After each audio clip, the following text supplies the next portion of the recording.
Hey, you guys, it's Courtney Camaro. I'm outside of Muhammad Ali's real original home. We're in Chicago, and I wanted to shout out Al's Botanics and Herbs. Man, when I tell you, I am one of those people that has insomnia. I can't sleep. I can't focus on some days because I'm so sleep deprived, and this has helped. This is one of the mixtures he has that helps with sleep.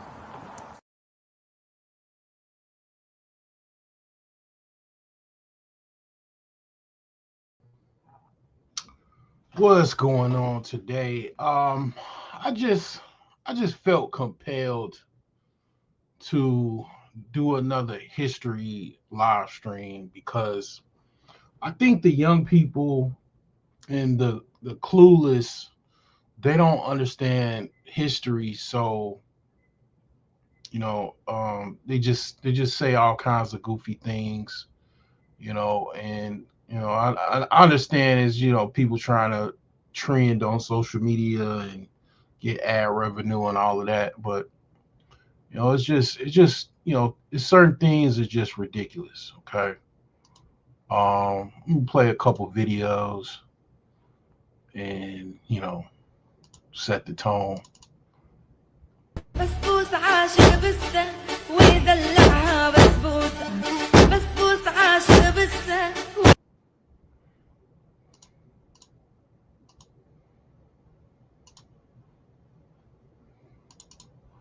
بسبوس عاشق بسه ويدلعها بسبوسة بسبوس عاشق بسه ويدلعها بسبوسة يلحقها من بيت البيت ويقول اعطيني بوسة. Okay, I get the glazing of Iran. Okay, I get it, but um, I don't. You don't see if you look in my content, my video library. You don't see me glazing Arabs.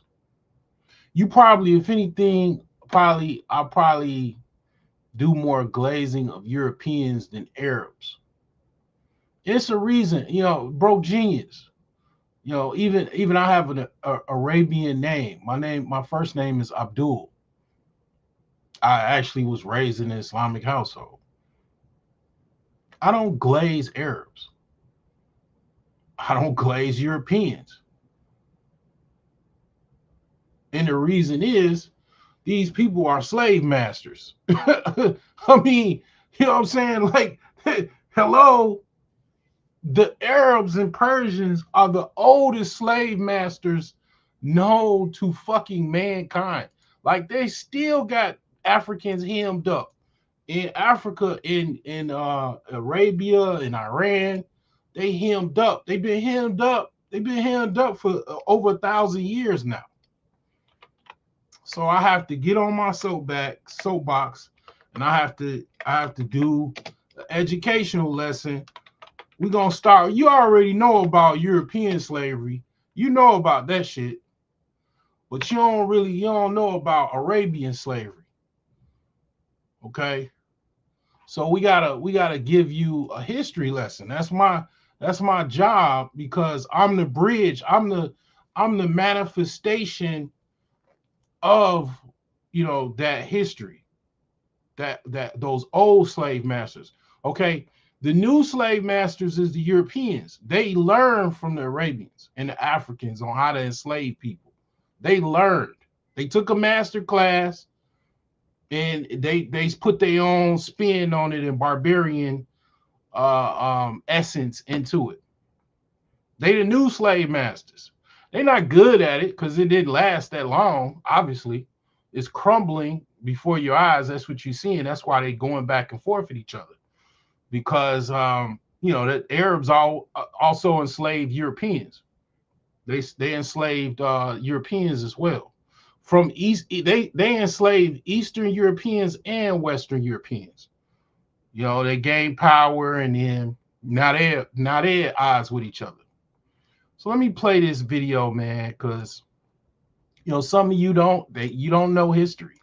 So you click the glaze people that hate your ass longer than you quote unquote Europeans. My homies, my Muslim homies, we used to have dialogue, a lot of dialogue, a lot of conversations. And one of those conversations was, who's worser, the Europeans or the Arabians? We used to have conversations about that because it's a compelling question. You know, some will say, okay, Europeans are better. That's the first thought that comes to mind. But then not really, because, okay, the Arabians, you know, they once you became a Muslim, they still, you know, treated you funny style, but they didn't necessarily enslave you. They gave you certain, they kind of, I'll just say they left you alone to a certain extent. They let you exist, right? Coexist, right? Europeans had a different model. Didn't matter if you're matter of fact, they didn't want you to be religious because you're easier slave to be non-religious, or they you know, curtailed you to be Christian in their own way. They created their own Bible and shit like that. They wanted you to be a Christian under their terms of Christianity, right?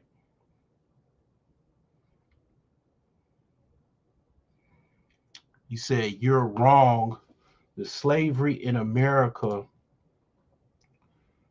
in the Americas, was the method ancient Roman chattel slavery. It's over 2000. But see, here's the thing, right? I don't know who you are because you have no identity. You have an avatar. I would assume by just generality, you're a white man. And what white people do, and you know, it doesn't have any reference on this channel because I don't really interact with that many white people because most of them are not brave enough to interact with me because I'm one of the ones that, you know, I know about history. So I don't, you know, and what white people tend to do in this country and others is whitewash history. You put your own spin on it, like Jesus, right? I saw them talk about Christianity. They put you, they want you to worship white Jesus when Jesus was not white. Okay, you from Ghana, so okay, that's it. I'm that my father's from Ghana, so I'm half Ghanaian, right? So okay, well here's the thing. My cousins, you know, because I didn't know. I was like, I remember I was how old was I? I was like 25 years old, and my cousins from Ghana, because at the time I was like, you know, really into. I was like at that time, this was like 2005. I was into the Nation of Islam quite heavy. I was getting ready to almost join, and he told me, my cousin from Ghana, he was like, nah, don't, like they, you know, they be, you know, kind of hooking up with the Arabs and trying to get money, like that, you know, Farrakhan was trying to get money from Gaddafi. He's like, you know, basically everything ain't what you think it is. Like he was like, them Arabs are you know, it's something to them that, you know, is more hidden and even evil than what you think of, because most people don't understand. People don't really research history. Okay, now the thing I was saying why I thought you were white was, you know, see the thing about Romans, the Romans, ancient Rome, yeah, they did have slavery, right?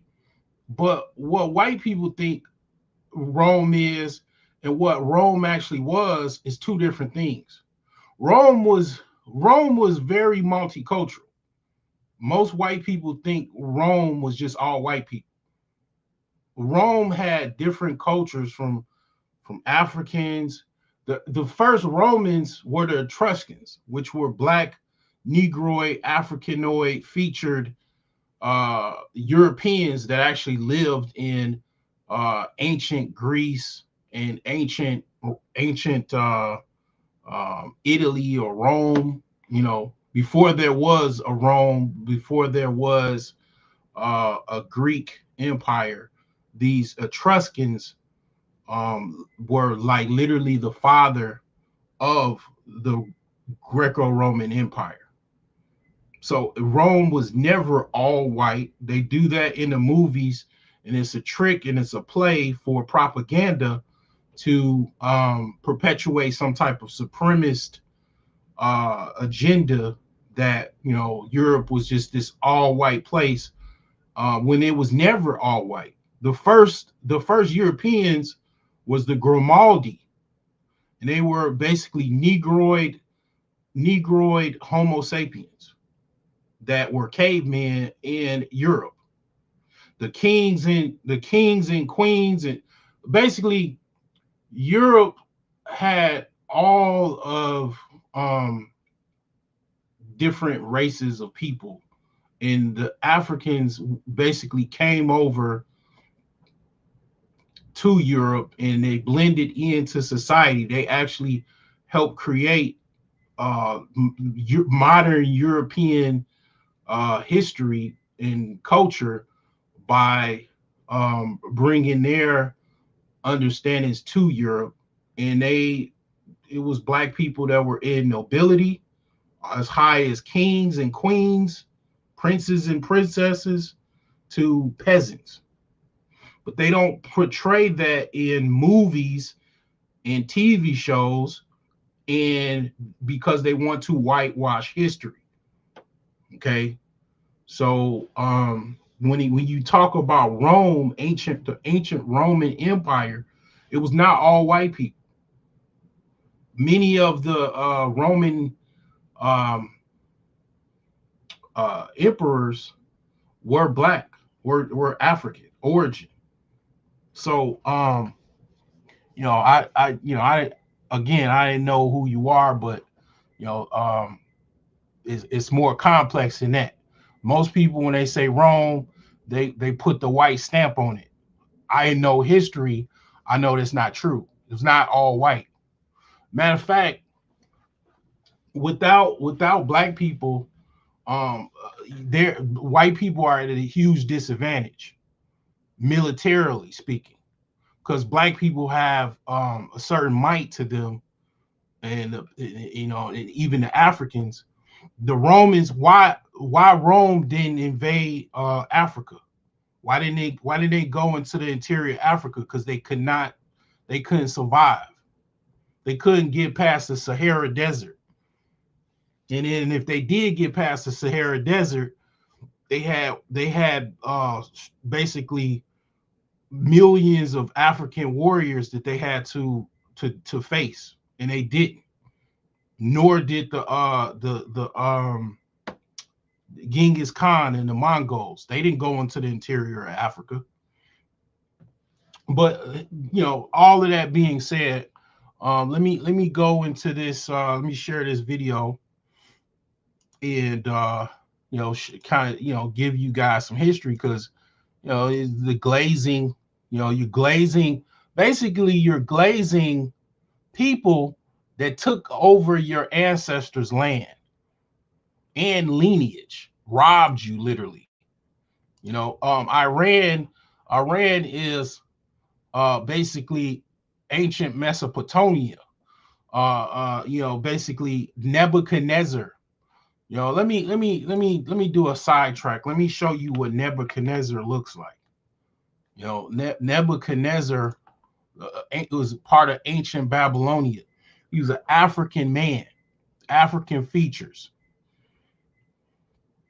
curly hair, Negroid features. Those lands, all of the Persian Gulf, the Arabias, Iran, was ancient blacks. Ancient black people inhabited those lands. The Eurasians came from the north into basically like the Caucasus Mountains and basically Eurasia, because it was called Eurasia because it was only one. Europe is only one landmass. Europe is literally Eurasia. It's connected to Asia. That's why they're called Caucasians. They're Asians. But see, you don't know that. I'm kind of showing my tail a little bit. This is the broke genius. I'm no longer broke, but I'm still a genius. And I'm kind of showing my tail a little bit. And history is very important. If you don't know history, you don't know anything really, because history is that important. You could tell how dumb a person is when they don't know history. I can immediately point out to how dumb you are when you don't know history. But here's the thing, right? Nebuchadnezzar was definitely a black man, Negroid features. Okay, they Persianized him, right? Because that's just the same way the Arabs are claiming. The Arabs were the last people to conquer Egypt. They fought off the British. They still fighting the British. British claim Egypt. They literally, that's one of the reasons why they're so powerful. The British Empire literally follows their customs and traditions based off of the pharaohs. I'm showing my tail tonight. Normally I'm just very general, very basic as far as my intellect, and I'm showing my tail tonight, though. Showing you a little bit of my depth, right? Because if you are very astute in history, you become to a certain extent an elite person, because you knowing what happened thousands and thousands of years ago puts you at an extinct advantage. Like, for example, let's say you wanted to predict a sporting event tomorrow. Well, it would help if you know the history of the matchup, the pitchers, or basketball, or the defense, the coaching style, all of these things. It would help you. You would have an advantage versus someone is just randomly selecting teams and players. Okay, that's how it is with history. You actually have a competitive advantage. You have an intelligent, elite vantage point than someone else that doesn't know history. Okay. Basically, all of that oil, all of the oil riches were literally, you were robbed. Africans were robbed of that land by these Arab and Persian invaders. They were literally the first slave masters. You could put the Romans in there too, but they were dealing with Rome. They were trading with Rome and all of that, but that was like 2,000 years ago. When you go to Babylonia, I think was even before 2000. Yeah, it was around that time. It was actually around 4,000 years ago, close to 4,000 years ago. So all of that area, all of that oil is literally robbery. They invaded and then they enslaved the inhabitants. Okay, I'm not making this shit up. This is old. You could crack the books. You don't even have to crack the books. You can look this up. I'm not making this up. It's just they don't teach this in school. They don't even really teach you the history of the European slavery in North America very accurate. They don't really teach that really well. They hide a lot of stuff, and they don't put a lot of stuff in that history. But let me play this here, because a lot of you are clueless. Kneeling in sand, your knees burn. The iron collar around your neck is so tight you can barely swallow. The chain connects you to 11 other women.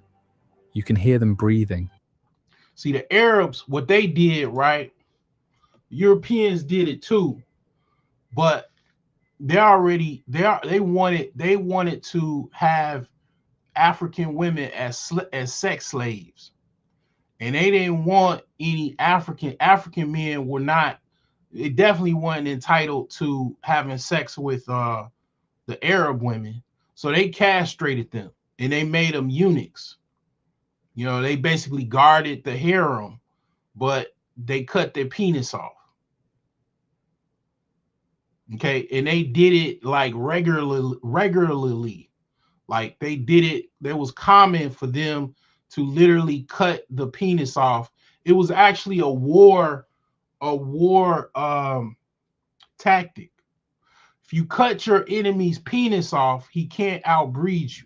He can't compete with you.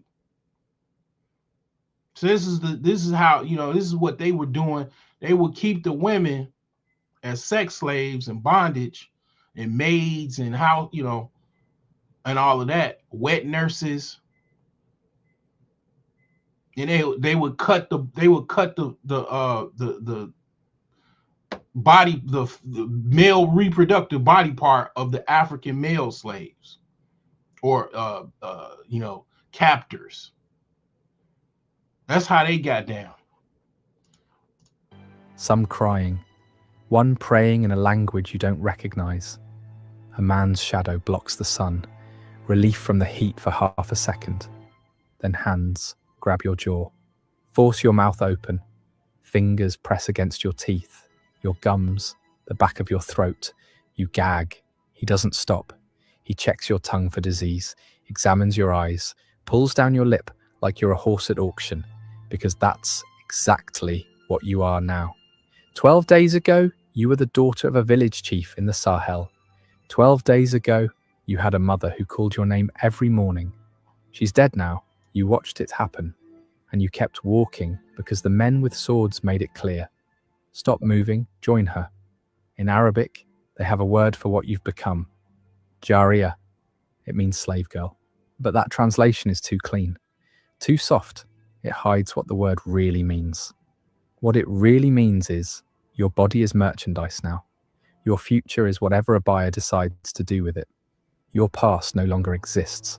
The man examining you steps back, nods to another man holding a leather pouch. Coins change hands. You've just been sold for the third time this month, and the place they're taking you? Historians would spend centuries trying to pretend it never existed. This is the Arab slave trade. 14 million Africans. Hawata 300 years. A system so effective at erasing human beings that almost no descendants survive to tell the story. If this history matters to you, drop a like and subscribe. Crown and Dagger doesn't hide from the stories the world tried to bury. You know about the Atlantic slave trade, ships, chains, plantations in America, 12 million Africans transported across the ocean over 400 years. That history has museums, monuments, movies. Children learn about it in school. Politicians give speeches about it. But there was another slave trade, older, longer, and by some measures, even larger. The Arab slave trade began in the 7th century, shortly after the rise of Islam and the Arab conquests that spread across North Africa. It didn't end until the 20th century. Saudi Arabia officially abolished slavery in 1962, Mauritania in 1981. These aren't dates from ancient history.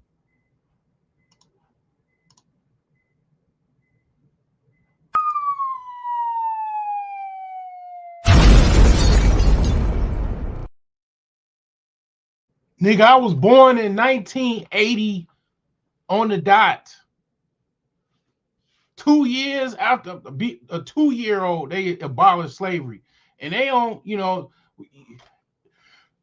they don't just abolish slavery like that. You know, people don't follow laws. They do it, they doing it behind the scenes, just like after slavery in America, they had chattel slavery, shadow slavery. I mean, not shadow slavery,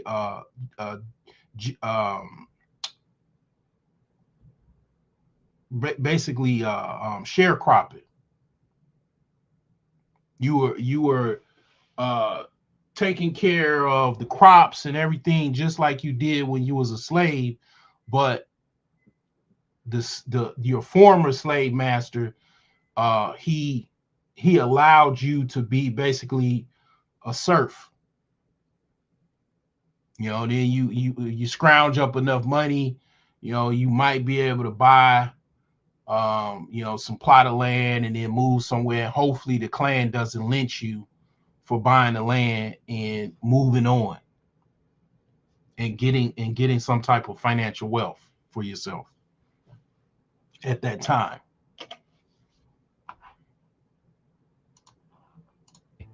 These are dates your grandparents remember. There are people alive today who were born into societies where this trade still operated legally. Between 650 AD and 1900 AD, somewhere between 14 and 17 million Africans were taken from their homes and transported to the Middle East, North Africa, and the Arabian Peninsula. Some historians argue the true number is even higher because records were inconsistent and countless deaths went undocumented. More people, over a longer period, through routes that stretched across 3 continents. Yet almost no one talks about it. Why? Because this slave trade was designed to leave no trace, and it succeeded. In America today, there are 45 million people of African descent, living proof of what happened. Their existence keeps the memory alive. Their struggles for equality ensure the history is never forgotten.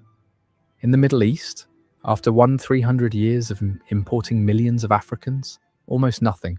Small communities in Yemen, scattered populations in southern Iraq, a few thousand Afro-Arabs in Morocco, tiny remnants where there should be millions. Where did 14 million people go? The answer is the darkest part of this story. The men were castrated. This is not theory. This is documented across hundreds of primary sources spanning multiple centuries. Arab slave traders systematically castrated African males at rates between 80 and 90%. The procedure was performed at specific points along the trade routes. Egyptian monasteries became notorious for it.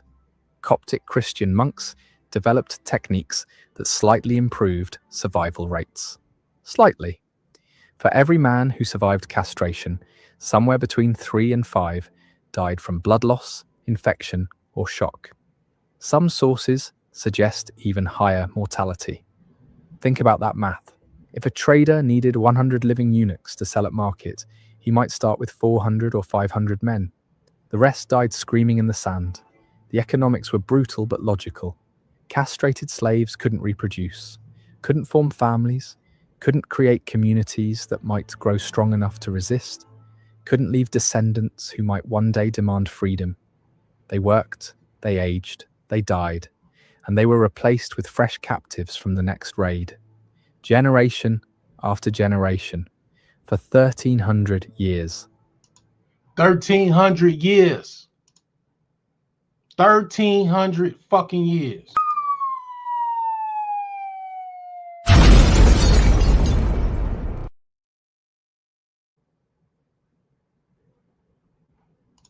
The shit's chess, it ain't checkers. But the women served a different function entirely. They were kept intact, kept fertile, kept specifically because of what their bodies could produce. And what happened to them is a story that historical records tell only in careful euphemisms, in silences between words, in details that writers of the time considered too indelicate to describe directly. The machine required constant feeding. Arab merchants weren't raiders themselves. They were businessmen operating sophisticated commercial networks that spanned continents. They didn't attack villages personally. Instead, they created economic systems that incentivized Africans to capture and sell each other. Guns flowed into the continent. European firearms traded through Arab middlemen. Textiles, luxury goods, salt, which was precious in sub-Saharan regions. And in exchange for these goods, human beings. The kingdom of Dahomey, in what is now Benin, became one of the major suppliers. The kingdom's economy grew dependent on annual slave raids against neighbouring peoples. The Sultanate of Zanzibar controlled the East African trade routes. The Funj Sultanate of Sudan dominated the Nile corridor. Various Tuareg groups controlled trans-Saharan routes. African kingdoms waged war on their neighbours, not for territory, but for human merchandise. Captured survivors were marched to collection points and sold to Arab traders. The cycle fed itself endlessly. More guns meant more successful raids. More raids meant more captives. More captives meant more purchasing power. More purchasing power meant more guns. A machine that fed on human misery and grew stronger with every life it consumed. Yep. So I'm going to go to this next video here. Go to this one here. 1,300 years.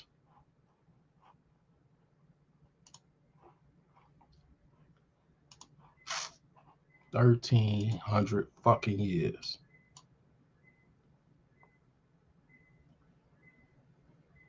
Yeah, and it don't really matter if you Muslim.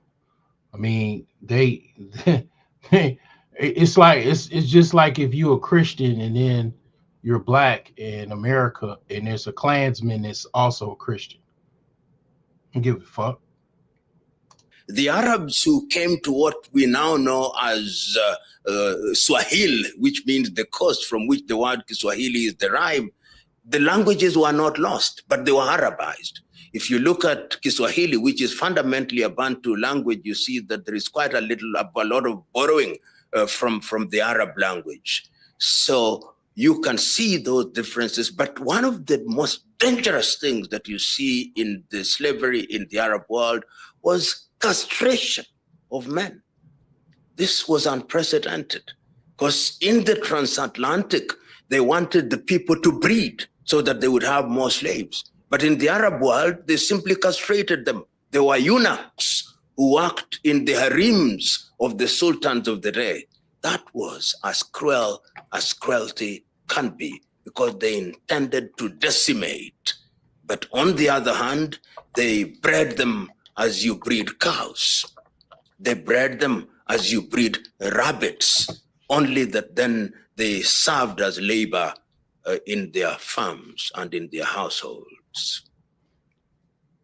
You know, Christianity played a major part in giving legitimacy to slavery.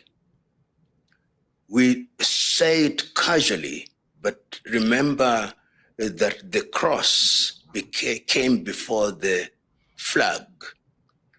When Christianity came, the version of Christianity that was brought to us was a Christianity where you are supposed to turn the other cheek. It was a Christianity where they make reference to Paul's letter to the Romans and say, obey your masters. You slaves, obey your masters as you would the Lord. So you can almost see an attempt to say that slavery is God ordained. So they say that if you want to cure a disease, it's good that you find its root cause. It's good that you find, if possible, you may want to find the patient zero. The patient zero is someone who is the first instance of the victim of that disease. For instance, HIV/AIDS, we had a patient zero who was flying from USA and then he moved to Africa. People believe this patient zero was a male man who came and infected the whole continent. You understand? With COVID, we had some instances where people were trying to avoid these people from getting to other countries which were not infected. Now, this was because they wanted to understand how this operates. And once they understood how it operates, and now we brought about this, what we call, how was it called? Lockdown. We had sanitation, lockdown, and there's a certain name I can't remember very well. Yeah. So human beings, we tend to want to understand something first before giving a proper judgment. And I believe this is the way it should be. We must understand the root cause. We must understand the nature before we say that we want to give a cure. And this is the same idea that is used to prepare vaccines for diseases. They get how they understand, and then they inject you with the vaccine so your body fights it. Now, in the future, when that disease attacks you, you get yourself immune to it. And yes, human beings are like this as well. Human beings, we are being attacked by diseases, psychological diseases, mental diseases, society diseases, economic diseases, political diseases. And these diseases have a root cause. For Africans, there are two, of course. We have slavery, and then we have colonialism. You understand what slavery is. Africans were taken from Africa and shipped all the way to the US, South America as well. They were going to work on those plantations. Ever since that time, the African in outside Africa has never been the same. He has been regarded as a slave up to date. He is not taken as equal. While the African in the continent was colonized. It is such a magical thing. And if you come to think of it, that the same person who committed slavery is the same person who committed colonialism. And yes, we have instances where this slavery started, where this colonialism started. It's always good to understand that things are never new. Things are always recurring. Things are always happening before time, and then they repeat themselves. So when they happen in the past, we understand what caused it. We can prevent it from happening in the future. And in this video, Professor, our very own Kenyan professor, PLO Lumumba, discusses through a video that I found in a channel on YouTube, where he discusses the origin of slavery. Now, because we want to understand the mechanics and we want to ensure that our mindset is clean, I want us to watch this video, get a glimpse, and then I shall share with you my thoughts by the end of the video, where we shall also have a deep critical analysis. Let's dive in. Slavery has a long history. When you read the history of human beings and the history of war, you hear about slavery. When people fought wars and they had prisoners of war, they took them as slaves. But in terms of recording, we begin to see slavery in Sumeria, in the Western tradition. That is when you begin to see the emergence of slavery during conflict, as I've already said, when people were conquered and they were subdued by one civilization, they would then be enslaved. And in many cases, you see this also articulated in different histories. Look, for example, at the Hindu Mahabharata, which is several years older than the Christian Bible. You see evidence of slavery, and when you look at the Talmud of the Jews, you see slavery. When you go to the Chinese and Oriental tradition, you see slavery. When you come to Europe and you begin to talk about the conquest of the Visigoths and Ostrogoths and the Romans, you see slavery. The Christian Bible itself in the Old Testament has slavery. In African tradition, when you look at Northern Africa, you see slavery. When you look at Islam, you see slavery. So it would appear that the human being's inclination to dehumanize fellow human beings who are not like them and to use them as vessels and chattels is something that is settled in history, and it has changed character over the years. The tragedy, however, is that slavery is alive and well in different forms. I remember when I read different histories in the manner that I've articulated, you see that women and children were part of the war spoils. And that in itself tells you that slavery is part of human life, undesirable as it is. You know, when we talk about contemporary slavery, particularly in the continent of Africa, we've got to look at it from a number of dimensions. We do not talk as often as we should about the slavery that took place in the eastern coast of Africa from the year 650 AD. The enslavement of African peoples by the Arab Emirates, if you may, the Omani Empire and all those empires. This started in 650 AD, as I've already said. And estimates now suggest that as many as 18 million Africans were taken from the eastern coast of Africa, from what is today Kenya, Tanzania, up to the hinterland in places such as Malawi, and were taken to the Arab world. One of the things that happened in the Arab world, why you don't see the evidence of black slaves, is that they were castrating men, and therefore they did not produce. And it is something that we don't talk about as loudly as we should, is not as documented in the manner that it should, but that is the first wave of slavery in modern day slavery. The much more known wave of slavery starts in the 15th century. And this is by the European enslavers led by the Portuguese in the early 1400s, which is the 15th century. And all the European powers were involved in slavery. They themselves, of course, had been subjected to slavery by their fellow Europeans. But when they started coming, you'll remember that when the Portuguese started coming into Africa, they wanted to trade in gold and spices. But then they discovered that there was another commodity, the human being. And it is interesting that even the now very quiet European powers were involved in what later became the transatlantic triangle of slavery. The Danes were there. If you look at the Cape Coast Castle in Ghana, in what is today Ghana, they participated in the building of it. The Swedes were there. The Norwegians were there. The Dutch were there. The British were there. The French were there. The Spaniards were there. The Germans were there. So modern day slavery as we know it was actually animated by the need for labor within Europe. And as I've already said, the Portuguese were in the forefront of it. And then initially they were taking the slaves to the motherland. So you'd find some dark-skinned individuals in Lisbon, in Spain. And when they started conquering different parts of the world with the activities of individuals like Vasco da Gama and Christopher Columbus, you now begin to see. This came after the Moors were kicked out of Europe, after the Inquisition in the 1400s. This all started. They kicked all of this off after the 1400s, after the Spanish Inquisition, where they kicked out the Moors, and they also kicked out the Jews.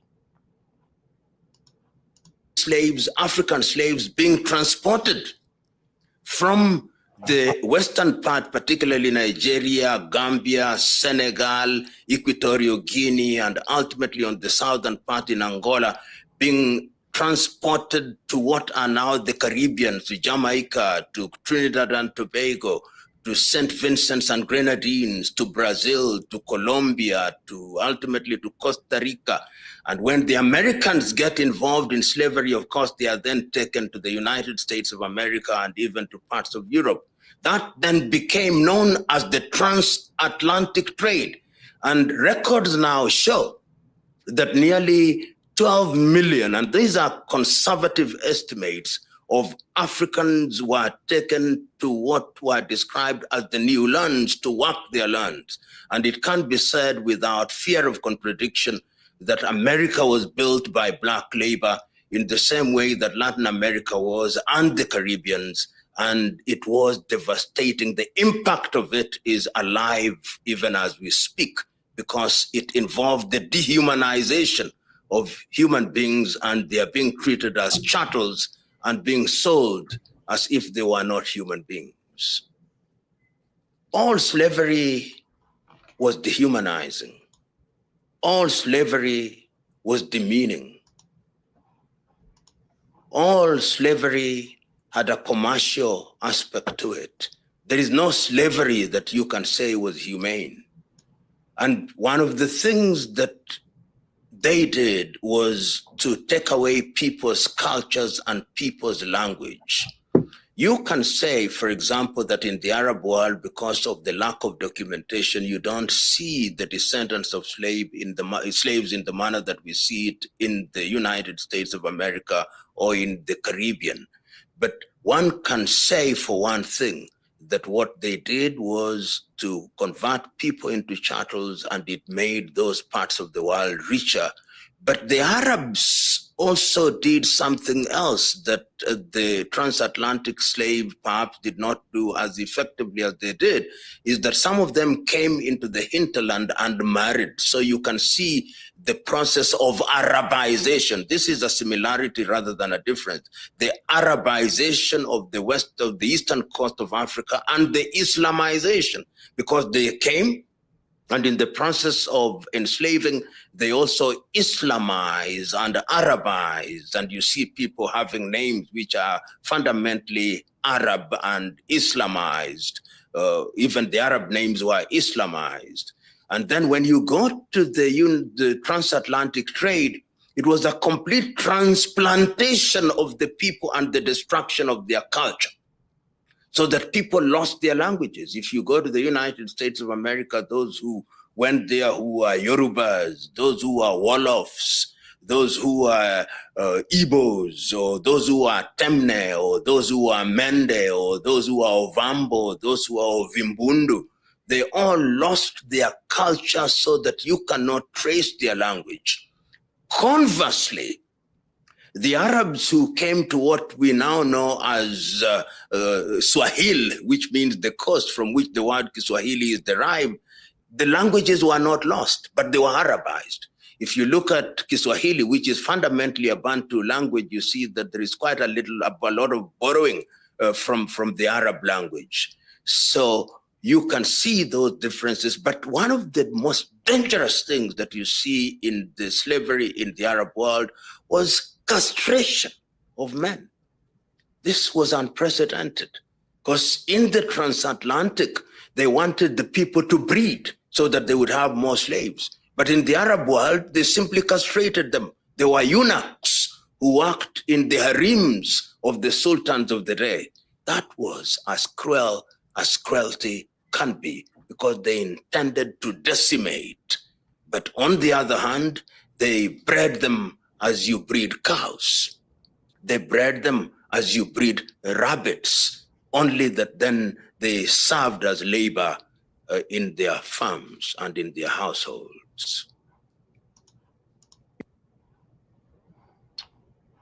All right.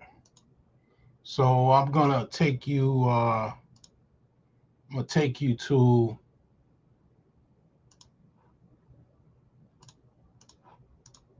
the Aksum Empire. Okay. So this is like basically the ancient kingdom of Ethiopia. And this is I want you to take note of the geography of where this empire was. Aksum, also known as the Aksumite Empire, was a kingdom centered in Northeast Africa and South Arabia. The empire lasted from classical antiquity to the Middle Ages. Based primarily in what is now northern Ethiopia, the kingdom of Aksum spanned from modern-day Eritrea to northern Djibouti and eastern Sudan. At its height, during the reign of King Caleb, it even extended. That's why you know, it's certain names that are like ancient African names. Like I really, to be honest, I've heard this before, but I'm reminded of it. This is why a lot of young black boys are called Caleb, because their parents know a little bit about history enough to know about these names and who they were. So you have also an ancient African name is Candace. Candace is an old African name. It's not European. Candace is not European. Candace goes from, it's basically, Candace was an ancient queen out of Ethiopia. Okay. Queen Candace was actually a king out of Nubia, actually, to be honest, to be more accurate. She was a queen of Nubia, Queen Candace. She actually fought the Romans. The Romans were invading and she kicked them back. She sent, the king at the time, he was like, I ain't about to deal with these, these punks. He sent his queen off to battle in his steadfast, because she was enough to handle him. And she did. They crushed him back. So it's certain names like it's certain names that are ancient African names. Maurice is another name from the Saint Maurice, which was a Moorish soldier for Rome that defied orders to kill Christians, the early Christians in Roman Empire. Okay. Into much of southern Arabia. As the kingdom became a major power on the trade route between Rome and India, it entered the Greco-Roman cultural sphere. Greek was the language of administration in Aksum, and it was widely known by the 3rd century AD. It is also interesting to know that the Greek language was commonly used in inscriptions, coinage, and in trade. The kingdom of Aksum was considered one of the ancient worlds, 4 great powers of the 3rd century, alongside Persia, Rome, and China. Beginning with the reign of Endubis, Aksum minted its own coins, which have been excavated in locations as far as Caesarea in southern India.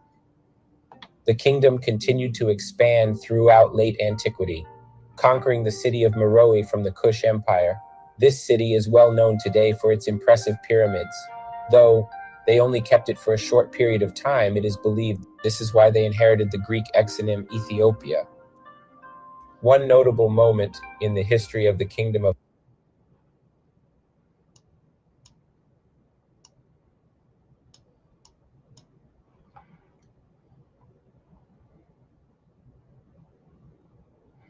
So they pretty much they had this part of the world right here, their home base, and they stretched out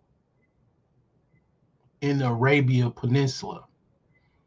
So they will push back by the Persians up here, which is Iran, and the Arabians in the north. So all that rich Gulf oil, it was under African control, and then the Persians and the Arabians pushed them out and enslaved the captors, whoever got caught in the battle. The history of the kingdom of Aksum was its conversion to Christianity in the 4th century CE. This was largely due to the influence of the legendary King Ezana, who is credited with introducing Christianity to the region and building the first Christian church in the kingdom. Another major moment in the history of the Aksumite civilization was its mastery of the sea trade routes, which allowed them to become a major player in the global trade network of the time. The kingdom was a major exporter of ivory, gold, and other valuable commodities, and it traded with powerful civilizations such as Rome and India. Now that we have a great perspective on who they are, let's get to know some of their most memorable kings. Once upon a time, there lived a king named Caleb. He was a very wise and brave king who ruled over his people with fairness and kindness. One day, a neighboring kingdom called the Himyarites, located in modern-day Yemen, declared war on Aksum. They wanted to take over Aksum and its people. King Caleb knew that he had to defend his kingdom and his people. First, he raised an army, then led them into battle against the Himyarites.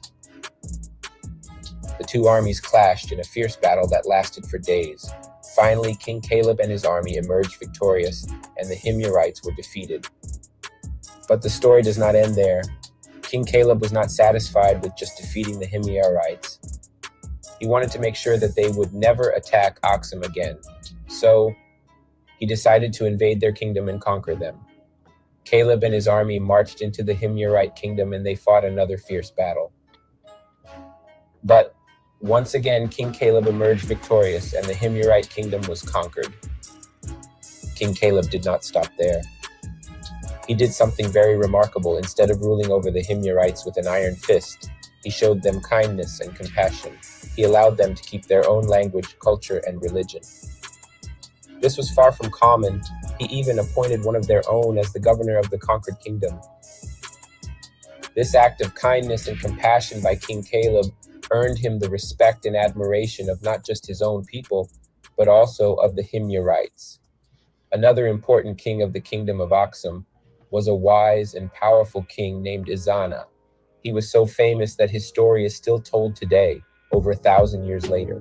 King Ezana was born into a royal family and became the king of Aksum when he was still very young. But despite his youth, he was a very wise and capable ruler. He knew how to lead his people, how to make good decisions, and how to protect his kingdom from invaders. He reigned from 320 until 360 AD, managing 40 years of growth for the empire.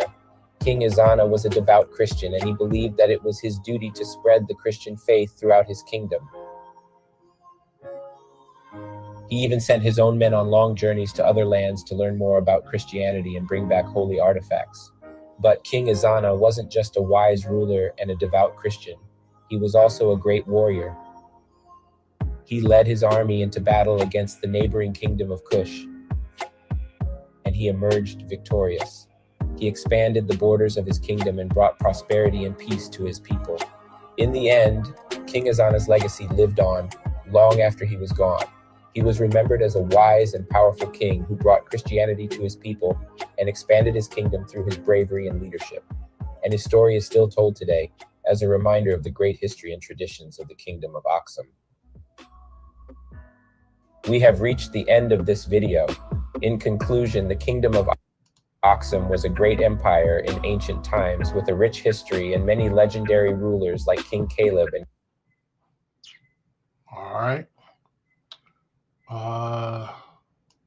So let me actually go from this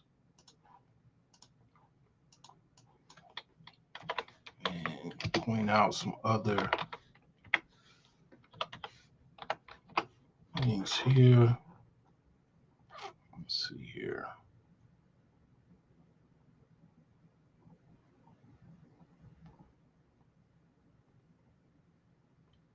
Let's see.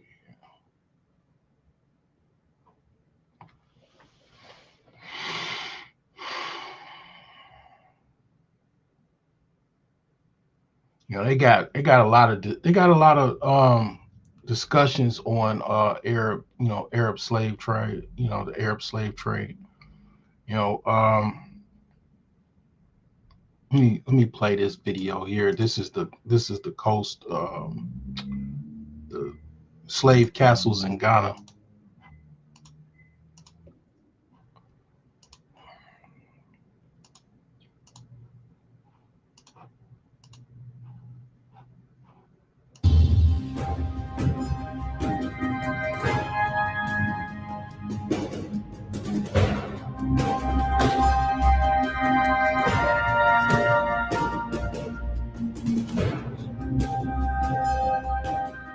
The transatlantic slave trade began during the 15th century when Portugal and subsequently other European kingdoms were finally able to expand overseas and reach Africa.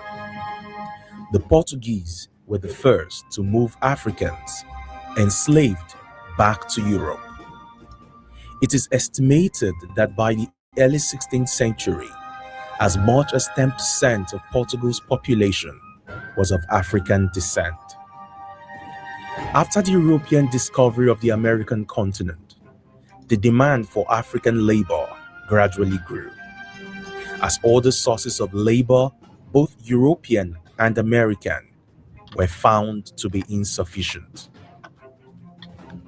The Spanish took the first African captives to the Americas from Europe as early as 1503, and by 1518, the first captives were shipped directly from Africa to America. The majority of African captives were exported from the coast of West Africa, some 3,000 miles between what is now Senegal and Angola, and mostly from modern-day Republic of Benin, Nigeria, and Cameroon. But at the coast of Ghana are a number of ancient castles and forts, marking the beginning of the slaves' perilous journey during the era of the slave trade. These fortresses were the last memory the slaves had of their homeland before being shipped off across the Atlantic, never to return again. I was there in one of the castles to capture this story, the Cape Coast Castle. Originally built by Sweden in the 1650s, then shifted to the Danish, then the Dutch, and then became an English possession by the 1660s. In the castle's early decades, trade revolved around gold, wood, and textiles before English merchants began to seek captive Africans in large numbers.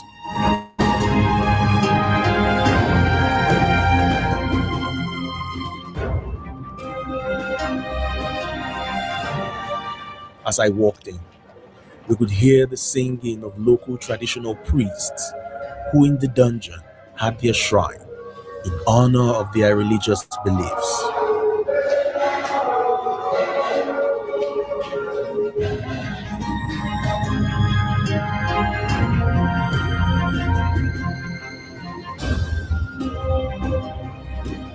My tour guide told me how much slaves were held in the castles, where the slaves came from, and how they were held captive before being shipped off into Europe and the Americas. This is actually the youngest as well as the smallest of the three castles built along the coast of West Africa. But then we say that this is the biggest slave castle. It's the biggest slave castle because it was built at the time when the transatlantic slave trade was at the highest level. So the dungeons here were actually built much bigger to hold about 1,500 people at the same time. Well, the people that were brought here were not all from Ghana. They brought them in from several parts of Africa. But the biggest number came from West Africa. And they had to walk from wherever they were captured, either tied up or in shackles and chains. They find themselves here in Cape Coast Castle in particular. Before they send them into the dungeons, each group of Africans that were here were owned separately by lots of British companies. So the companies will then put metals with their initials on them into fire. A tense where they pull it out. Before the metal goes to any part of the human body, they smear that part up with oil before they brand them. After branding them, they will send them into the dungeons where they stayed at least 2 weeks or 3 months, waiting for the arrival of the slave ships. Now we are in the male dungeon, starting from here all the way down to the 5th room. The whole place took about 1,000 black men. 1,000 black men, mathematically we will say that each of these rooms held about 200 people. We walked through the door of no return. At this point, it was a heavy moment for me. But what is being done to ensure that this heritage is never lost? Sebastian, my tour guide, told me that routine checks are frequently conducted on the castle to ensure that it is always in shape and never lost. Bennett Joseph, News Central TV.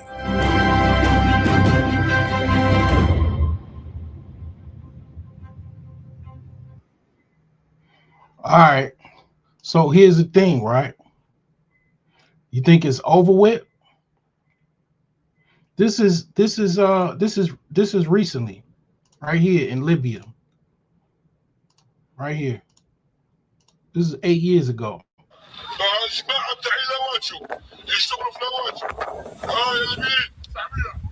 A man addressing an unseen crowd. Big strong boys for farm work, he says. 400. 700. 700. 800. The number This is your old enemy. This is the oldest enemy that you have on this fucking earth. This motherfucker been enslaving your ass for 1,000 years, smiles in your face, but he knows what goes on. He knows you don't know the history. When you walk in his store to get your little blunts and your little can pops and your little chips and shit, he's smiling because he know you don't know history. You don't know that he's the old slave master and still enslaving these motherfuckers in Africa. Okay, the Europeans, you could say, their enslavement is still ongoing. You look at they use the prison system to enslave blacks. That's how they enslave. That's how they continue it on. Okay, I'm showing my tail today. numbers roll in. These men are sold for 1,200 Libyan pounds, $400 a piece. You are watching an auction of human beings. Another man, claiming to be a buyer. Off camera, someone asks, what happened to the ones from Niger? Sold off, he's told. CNN was sent this footage by a contact. After months of working, we were able to verify the authenticity of what you see here. We decided to travel to Libya to try and see for ourselves. We're now in Tripoli and we're starting to get a little bit more of a sense of how this all works. Our contacts are telling us that there are 1 to 2 of these auctions every month and that there is one happening in the next few hours. So we're going to head out of town and see if we can get some sort of access to it. For the safety of our contacts, we have agreed not to divulge the location of this auction, but the town we're driving to isn't the only one. Night falls. We travel through nondescript suburban neighborhoods, pretending to look for a missing person. Eventually, we stop outside a house like any other. Adjust our secret cameras and wait. Finally, it's time to move. We're ushered into one of 2 auctions happening on this same night. Crouched at the back of the yard, a floodlight obscuring much of the scene.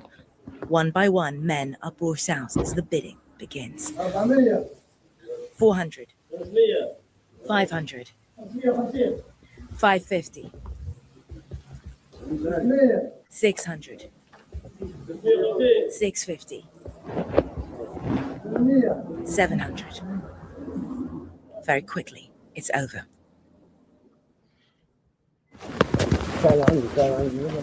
We ask if we can speak to the men. The auctioneer, seen here, refuses. We ask again if we can speak to them, if we can help them. No, he says. The auction's over, we're told. And we're asked to leave. That was over very quickly. We walked in, and as soon as we walked in, the men started covering their faces, but they clearly wanted to finish what they were doing, and they kept bringing out what they kept referring to in Arabic as al-budaa, the merchandise. All in all, they admitted to us that there were 12 Nigerians that were sold in front of us. And I honestly don't know what to say. That was probably one of the most unbelievable things I've ever seen. If they don't want to take us to Italy, let us take us to our various countries. These men are migrants with dreams of being smuggled to Europe by sea. Excuse me, can I speak more? We are going inside. Have a seat near place. Have a seat near place. They come in their thousands from Niger, Mali, Nigeria, Ghana. It's hard to believe that these are the lucky ones, rescued from warehouses like the one in which we witnessed the auction. They're sold if those warehouses become overcrowded or if they run out of money to pay their smugglers. Of these rescued men, so many here say they were held against their will. It doesn't take us long to find victory. Just take us home. No food, no drinking water. Just take us home. Want to go? No food, no water, nothing. Victory was a slave. We know that some people are being sold. Yes. Some people are being sold. Is this Yes. something you've heard about? Can you tell us about that? Sure. Tell us. I was sold. What happened? On my way coming, I was sold. Merciless beating. If you look at most of the people here, if you check their body, you see the mark, they're beating. With electric, even your boot, or they took something like a sharp object. Understand? Most of them lost their life there. I was there, the person who came to buy me, give the man money. They take me out home. So the money was not even much.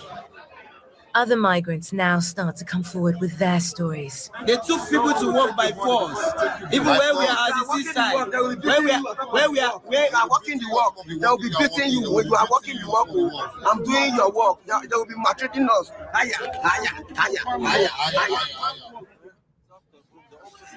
Something is out of our hands. But I promise you, I will take care of your husband and the others. Anas Al-Azabi is the supervisor here. With no international support, it's his job to look after the captured migrants until they can be deported. He says every day brings fresh heartbreak. It's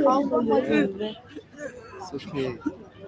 I'm suffering for them. I am suffering for them. What I have seen here daily, believe me, make me really feel pain for them. They come and every story is a special case. Few they was abusing them, few they stole them money. Have you heard about people being auctioned off, about migrants being sold? Honestly, we hear the rumors, but there is nothing is obvious in front of us. We don't have evidence. But we now do. CNN has delivered this evidence to the Libyan authorities, who have promised to launch an investigation so that scenes like this are returned to the past. Naam Al-Bagher, CNN, Libya.